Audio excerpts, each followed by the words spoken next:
आता बघणार आहोत महत्त्वाच्या बातम्या।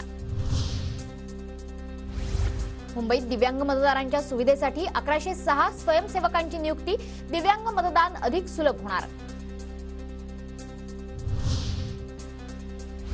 मुंबईतल्या 5व्या टप्प्यातील मतदानासाठी बेस्टच्या 629 बस धावणार। बेस्टच्या बसमधून दिव्यांग मतदारांना मोफत प्रवास करता येणार।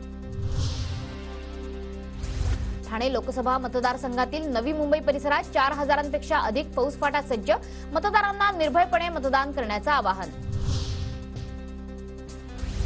मान्सून आज अंदमानात तर 31 मे रोजी केरळात धडकणार। यंदा 106% पाऊस होण्याचे संकेत। महाराष्ट्रात मान्सून 11 जून रोजी दाखल होण्याचा अंदाज।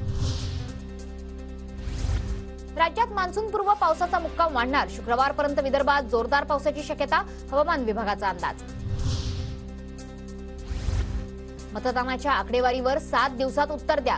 सर्वोच्च न्यायालयाचे निवडणूक आयोगाला आदेश। प्रत्येक टप्प्याची आकडेवारी 48 तासात जाहीर करण्याच्या याचिकेवरती आदेश। आरटी प्रवेश प्रक्रियेत पहिल्याच दिवशी 21,000 ते 135 अर्ज दाखल, तर पुण्यातून सर्वाधिक 4,585 अर्ज प्राप्त। आरटी प्रवेश अर्ज भरण्यासाठी 31 मे पर्यंतची मुदत। सराफ बाजारात सोन्या चांदीच्या दरात वाढ। सोनं 1,500 तर चांदी 4,000 वधारली। सोनं 76,000 पोहोचलं।